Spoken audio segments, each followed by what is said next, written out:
Mga master, okay lang bang? Huwag niyong skip ang mga ad sa aking mga video kung okay lang mga master. Salamat sa solid na suporta po. Yon, what's up mga masters? Nandito na naman tayo sa panibagong araw, panibagong kabanata na naman ang pagsasama-samahan natin ngayon guys.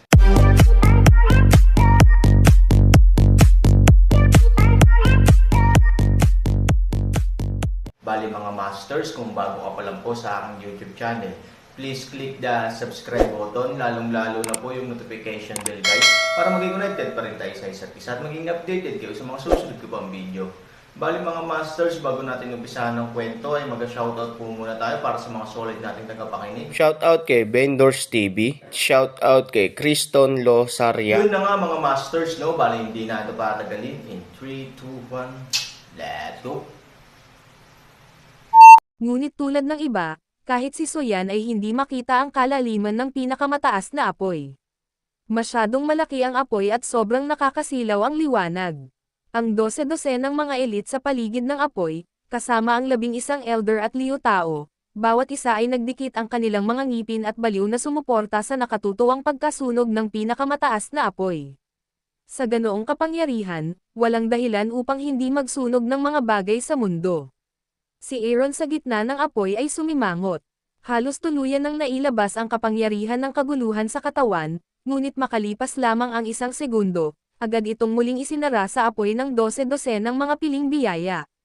Karamihan sa mga piling tao ng pamilya Liu, kasama ang pinakamalakas na 11 matatanda at may-ari, ay hindi nagyayabang.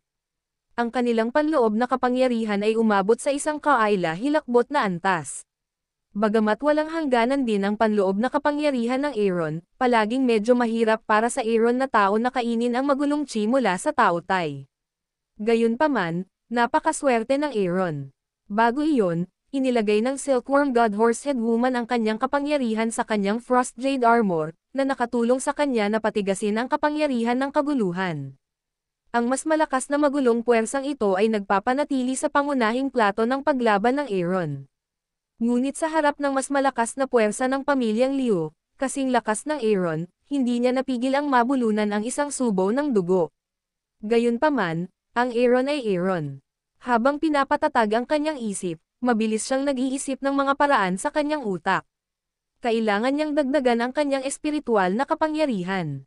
Kahit na ang kaunti ay maaaring gawing dahan-dahan ang sukat ng tagumpay sa kanyang sarili. Ang lakas ng kanyang pinagsamang pagsisikap sa pamilya Liu ay hindi gaanong naiiba. Sa madaling salita, ang ice gas na inilabas ng kanyang kontrol sa mga Jade Ice Beads ay maaari lamang mag-atubili na deadlock sa kabilang partido.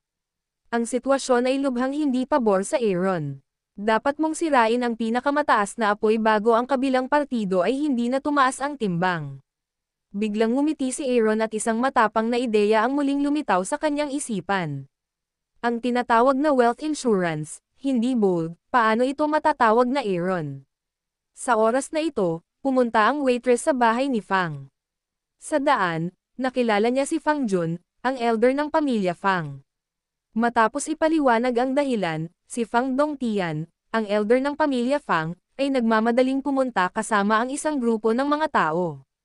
Nang makita ang Juying Pavilion na inilipat sa lupa, maging si Fang Jun, isang veterano ng pamilyang Fang, ay halatang natulala. Anong kalokohan ang nangyayari? Sa pagtingin sa nagngangalit na apoy sa kanyang harapan, si Fang Jun ay mas tulala. Isa ito sa mga palatandaan ng disyerto na lungsod, ang 4 na palapag na Juying Pavilion. Hindi ka panipani walang mapangahas, sa oras na ito ay naging wala sa isang iglap. Higit pa rito, ginamit talaga ng pamilya Liu ang pinakamataas na apoy sa oras na ito. Nasa loob ang aking kaibigan, si Tito Fang. Pigilan mo sila, nag-aalalang sabi ni Soyan. Nag-alinlangan si Fang Jun. Sa kabila ng mga sinabi ni Soyan, nangyari rin ito sa Desert City. Kailangang pamahalaan ito ng kanyang pamilyang Fang, ngunit ang kabilang partido ay ang pamilyang Leon na napakalapit sa kanya. Paano kaya si Fang Jun hindi kampihan? Miss Su, huwag kang mag-alala, anong nangyayari? Bakit may malaking away? Paano maaalis ng mga tao ng pamilyang Liu ang pagpatay ng pinakamataas na apoy? Nang marinig ang mga salita ni Fang Jun, nabalisa si Soyan, Tito Fang, hindi ko masabi sa iyo ng malinaw sa loob ng ilang sandali at kalahati, pigilan mo sila at iligtas muna ang mga tao. Iligtas ang mga tao. Napakunot. Ang noo ni Fang Jun, may tao ba sa sunog? Oo. Tito Fang, pakitulungan ka agad. Nagmadali si Soyan, hindi. Si Fang Jun ay may hindi paniniwala, Miss, bakit siya kakausapin? Maliwanag na ang mga tao ay tumitingin sa kanilang sariling mga tao at nag-aatubili na makialam. Galit na sabi ng berdeng butil. Si Fang Jun ay hindi nagalit at ngumiti, berdeng perlas, ikaw na babae ay masungit pa rin. Dahil doon, tumingin si Fang Jun kay Soyan at mamulong, Miss Su, ang pamilya Fang ay palaging patas at hindi kailanman tutulong sa sinuman. Ngunit, tulad ng nakikita mo, ito ang kaso. Kailangan kong malaman ang dahilan. Bukod pa rito, napakalaki ng apoy na saan magkakaroon ng sinuman, sa madaling salita, kahit ang magiliw na si Soyan ay may apoy sa kanyang mga mata sa oras na ito. Mukhang napakabait ni Su Jun, pero sa totoo lang, gumagamit lang siya ng delaying measure at paulit-ulit na delay, Pangolin child, tara na. Biglang hindi siya hiningi ng berdeng perlas. Lumingon siya at sumigaw sa apoy. Halos magkasabay na tumalikod si Pangolin at Soyan at sumigaw sa apoy para i-cheer ang Aaron. Habang nagsisigawan silang tatlo, ang mga waitress sa paligid ni Soyan ay gumawa din ng sama-samang ingay na ito, halatang ikinagulat ng maraming tao binabasa mo ito sa isang lugar, ninakaw nila ang aming pagsasalin lumingon siya at sumigaw sa apoy. Halos magkasabay, tumalikod sina Pangolin at Soyan at sumigaw sa apoy upang i-cheer ang Aaron. Habang sumisigaw ang tatlo, ang mga waitress sa paligid ni Soyan ay gumawa din ng sama-samang ingay. Ang paglipat na ito, malinaw naman, ay nagulat sa maraming tao. Pero mas malala pa, natawa si Fang Jun. Mga master, okay lang bang? Huwag niyong skip ang mga ad sa aking mga video kung okay lang mga master. Salamat sa solid na suporta po. Tumawa, mahusay. Natatawang sabi ni Fang Jun. Bagamat hindi niya sinasadyang manlibak, labis siyang hindi komportable na marinig ang mga tao. Fang, kung hindi ka papasok at tumulong, bakit ka tumatawa dito? Patay na ba ang nanay mo? Galit na saway ni Greenbeard. Nag-aalala siya tungkol sa Aaron, pero ngayon ay mapasaya niya lang siya sa tila walang kwentang paraan. Alam niyang katangahan talaga ito, ngunit hindi ito dapat gawing biro. Pinagalitan ng isang nakababatang henerasyon, kay Leivzo, ang nakatatandang Fang ay halatang may bakas ng galit sa kanyang mga mata, gayunpaman, hindi nagtagal ay ngumiti siya ng mahina, napakatanga mo, hindi ba halata na nagpapatawa?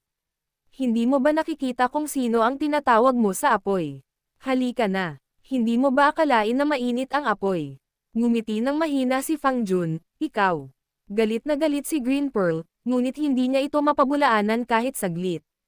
Huminga ng mahina si Fang Jun, nagpaalam sa isang grupo ng mga disipulo, at tuwang-tuwang tumingin sa nasusunog na lugar ng pinakamataas na apoy. Huwag mong sabihin na ang pangil ang pamilya ay hindi nais na makialam sa mga gawain ng pamilya Liu. Ang pamilyang Liu para sa isang bagay ay naging abo, hindi pa ba sapat? Ang katahimikan ay naayos na. Ano ang nangyari? Sa oras na ito, isang malakas na inumin ang dumating, at lahat ay tumalikod at isa-isang tumalon. Master Fang, shit, bakit siya nandito? Mabilis na lumiko ang mga tao sa gilid upang magbigay daan sa isang kalsada, at sa dulo, nakatayo doon ang isang nasa katanghaliang gulang na lalaki na nakasuot ng berdeng damit, na may masiglang figure at isang pambansang karakter, at isang matandang lalaki, halatang alam ng sinumang katulong na sila ay mga Panginoon o Panginoon sa mga Panginoon, iyon ay ang matandang lalaki, na tila walang pakialam, ngunit ang kanyang mga mata ay puno ng karunungan, tulad ng mga ordinaryong tao, ngunit hindi ordinaryong tao. Nakita ko ang Panginoon ng lungsod, pagkakita nito, ang mga tao ay mabilis na yumuko, na may mababang ugali at mataas na ugali. Guro, bakit ka naririto? Nagmadali si Fang Jun na salubungin siya, kahit na may malabong ngiti sa kanyang mukha. Ito ang amo ng pamilya Chai, matandang Mr. Chai Rong. Pumunta kami sa gate ng lungsod upang salubungin siya pabalik at dumaan dito. Ang Panginoon ng mahinahong sabi ng pamilya Fang. Nagulat ang isang grupo nang marinig nila ang talumpati at sunod-sunod na nagpupugay. Kahit na ang pamilya Chai ay hindi isa sa 4 na pamilya sa mundo ng disyerto, ang lakas nito ay hindi maaaring maliitin ng sinumang pamilya, at ang pangunahing dahilan ay ang pamilya Chai ay pinamumunuan ni Mr. Chai Rong. Walang nakakaalam ng lawak ng kanyang lakas, ngunit libu-libong taon na ang nakalilipas. Ang nakaraang henerasyon ng 4 na pangkat etniko sa disyerto ay walang disyerto, at ang matandang si Mr. Chairong lamang ang nagwagi. Ngayon, pumanaw na ang mga may-ari ng 4 na dakilang pamilya na mamamatay na, naiwan siyang mag-isa sa mundo. Natural, walang nakakaalam kung gaano kalalim ang kanyang kakayahan. Gayunpaman, ito ay dahil walang nakakaalam, kaya ito ay mas mahiwaga. Usap-usapan na siya lang ang antas ng sansiyan na malapit sa lakas ng tunay na Diyos sa mundo ng disyerto. Ngunit ang sagot sa tanong na ito ay hindi alam at walang sino man ang nangahas na subukan. Kaya kahit maliit lang ang pamilyang Chai at kulang sa kapangyarihan, kasama ito sa 4 na pamilya, ngunit ang pamilya Chai ay maaaring marinig ng sinuman at magbigay daan. Diyos ko, hindi ko nakita si Mr. Maraming taon. Akala ko siya ay, Mr. Chai is very low-key.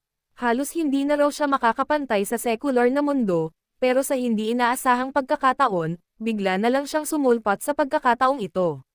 The Fang family really deserves to be the Strongest of the 4 na pamilya, maging ang matandang si Mr. Chairong ay dumalo ng personal sa kasal ni Master Fang. Sa ganitong diwa, ang kinabukasan ng disyerto ay kinatatakutan ng mga pangil ang may huling say. Nga pala, narinig mo na ba, pambihirang tao rin ang nobyo na pinakasalan ng young master ng pamilya Fang. Pambihirang tao rin daw, ang babae ay maaari pang magbuntis ng isang tunay na Diyos. Nabalitaan ko rin na kapag ang pamilya Fang ay nagsilang ng tunay na Diyos, kasama ang kakaibang lakas ng nakatataas na pamilya, tila hindi na ang ambisyon ng pamilyang Fang, limitado sa palad ng ating mundong disyerto. Hindi nakakagulat na kahit ang matandang Mr. Chairong ay dumating upang batiin ang kanyang sarili. Isang grupo ng mga tao ang nag-uusap at nag-uusap ng tahimik. Halos kasabay nito, ang may-ari ng pamilya Fang at ang matandang si Mr. Chairong ay tumingin din sa nakatutuwang nagniningas na apoy at kumunat ang noo. Anong problema? Storytelling channel sa YouTube. Paano si Lao Liu at ang kanyang mga magulang, ang may-ari ng pamilyang Fang ay hindi maiwasang magtaka,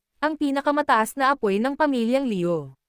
Bahagyang sumimangot ang matandang Mr. Chairong. Ilang taon na niyang hindi nakikita ang apoy, sabihin mo sa may-ari, Mr. Chai, hindi ko alam kung ano talaga ang nangyari. Sa pangkalahatan, dapat ay kaibigan ni Miss Suyan ang may alitan, sa pamilyang Liu dapat ay nakipag-away ang pinuno ng pamilyang Liu sa taong iyon, ngunit nakita mo rin. Sa pagsasalita tungkol dito, bahagyang ibinaba ni Fang Jun ang kanyang ulo, your.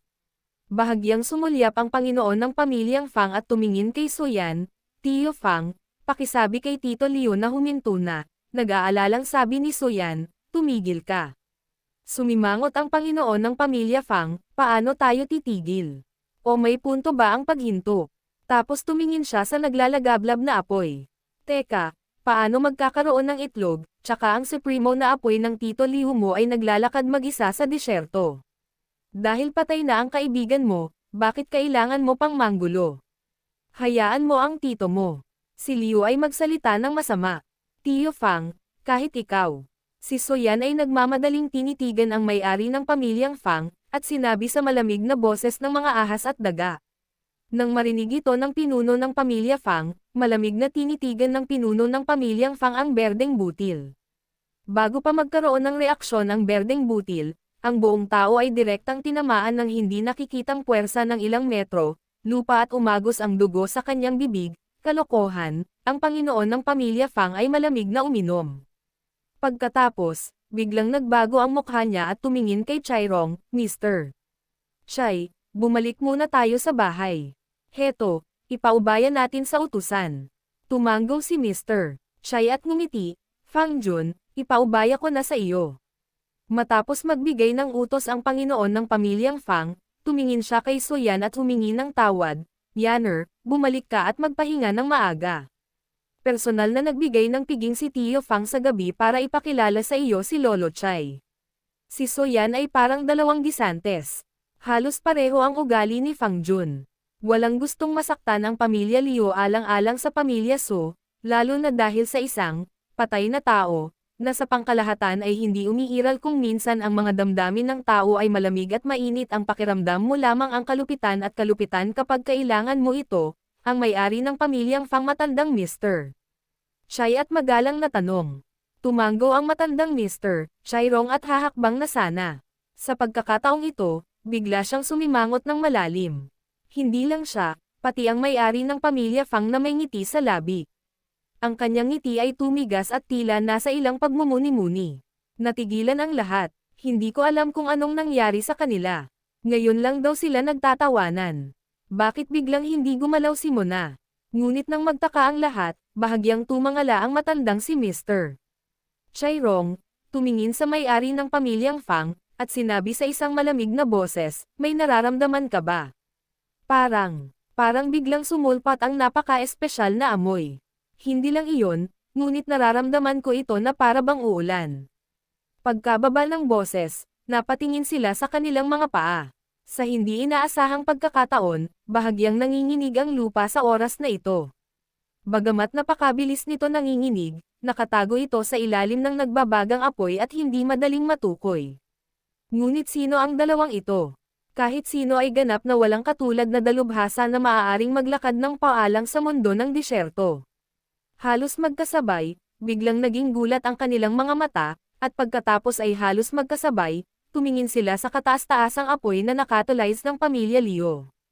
Marahil, sa mata ng iba, ang pinakamataas na apoy ay napakasilaw na hindi nakikita ng mga tao ang loob ng apoy, ngunit sa mga tuntunin ng kanilang paglilinang, ito ay hindi napakahirap, natigilan sila nang makitang sa pinakagitnang bahagi ng kataas-taasang nilalang, biglang lumitaw ang isang malawak na kalawakan, bagamat ngayon ay isang patak na lamang sa karagatan.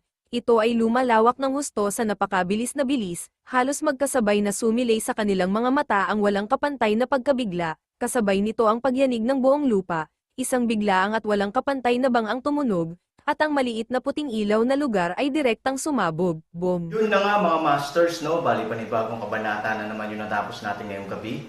Muli, maraming salamat po talaga sa walang sawang suporta po sa aking YouTube channel na talagang inaabangan nyo po ang bawat upload ko po. Bali mga masters, magkita-kita ulit po tayo bukas ng gabi at ngayon po ay magpapaalam po muna tayo. Bali mga masters, bye-bye!